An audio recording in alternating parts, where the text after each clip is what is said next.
Hello and welcome back to the rundown here on Women's Football Talk. Now before we get into today's video, make sure you smash that subscribe button and turn on the post notification bell so you never miss a video of ours, and that you're following us on Twitter and on Instagram for all the latest news and stories as and when it happens. Now it has been a busy week at FC Barcelona.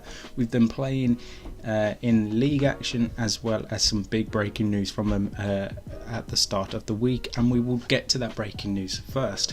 Now, the Spanish FA have confirmed that Barcelona have been kicked out of the Copa de la Reina due to fielding an ineligible player.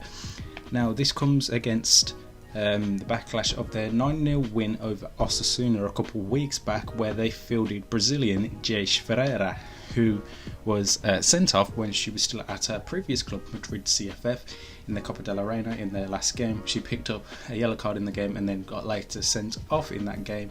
And with this being Barcelona's first game in the competition this season, she was meant to have not been fielded due to a suspension. However, Barcelona have fielded that, and Osasuna then lodged a complaint, and it came out earlier on this week that they have been kicked out of the tournament and they have 10 days to field an appeal to the Federation as to get this possibly overturned.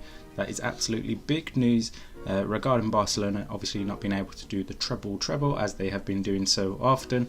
So with Barcelona potentially out of the Copa del Rey as it stands, we could see new winners in the competition. So it's obviously really bad news to see this happen, and I'm not too sure what the whole situation will be as to whether Barcelona will actually put in an appeal and what will happen on the basis of that appeal, whether they will be successful, which is highly unlikely. On the more brighter side though for Barcelona, and on Wednesday evening they notched up their 50th consecutive win by winning 7-0 against Levante Las Planas. Now this is their 50th consecutive league win, meaning that they haven't lost since June 2021 when they lost to Atletico Madrid, and this is the first time a team has won 50 consecutive games in a row according to FIFA, and in that time they've scored 247 goals and conceded just the 19 times. Obviously we know the competition in Spain isn't as strong as say the NWSL or here in England. It is usually Barcelona's to win, with a fair few amateur sides in Spain over those past couple of years, so it is a lot easier for Barcelona to be the dominant side, but you got to give credit where it's due, and they have absolutely deserved all the credit winning them 50 games in a row, so that is absolutely fantastic to see. And the final bit of news before we look at the weekend's fixtures is Adidas and FIFA have revealed the World Cup ball that will be used at this summer's tournament, called Oceanos, so Oceauns.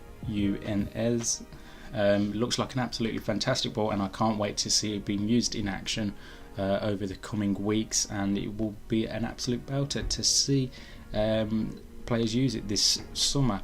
So onto the fixtures now, and this weekend here in England it is the Women's FA Cup 4th round, with the big tie being out of all the Premier League sides, with Chelsea versus Liverpool. Obviously we know the drama from last weekend where the game got called off after 6 minutes due to a frozen pitch. Hopefully that doesn't happen this Sunday and the game can go ahead. Some of the other ties will see Arsenal take on non-league Leeds United, Manchester United travel to Sunderland, and Manchester City play host to Sheffield United. All games taking place on Sunday, so if you can get to those games, make sure you do, and if you want to find out more about them, head over to your team's social media page. Now, this past few days as well in Spain, like I said, there was action in Liga F, with Barcelona winning 7-0, Real Madrid beating Alaves 3-1, and Madrid CFF drawing with Atletico Madrid 2-2. We also have more games this weekend to look forward to. We have Real Madrid taking on Athletic Club Bilbao on Saturday evening. Atletico Madrid play host to Sevilla on Sunday, whilst Barcelona travel to Granadilla Tenerife on Sunday evening to round off the weekend's action there in Spain. In France, it is the Coupe de France round of 16. Paris Saint-Germain travel to Dijon on Saturday afternoon, and then a little bit later on in the afternoon, Lyon play host to Montpellier. Over in the Netherlands, hopefully we can get all the games on this week again, as we had quite a few of them postponed last week due to the weather. So we have Den Haag versus Vol, Ajax versus Telstar, FC20 versus Heerenveen, and Excelsior versus VV Alkmaar, all scheduled for Friday evening, and then Sunday sees Feyenoord taking on Fortuna Sittard. Now the big news out of the Netherlands this week is that FC Utrecht have announced that he will be returning to the Vrouwen-Eredivisie starting from next season, and taking the total teams up to 12, and FC Utrecht had previously competed in the Vrouwen-Eredivisie and its previous iterations from 2007 until 2014. So it's fantastic to see the women's game continue to grow there in the Netherlands, with FC Utrecht coming back into the competition.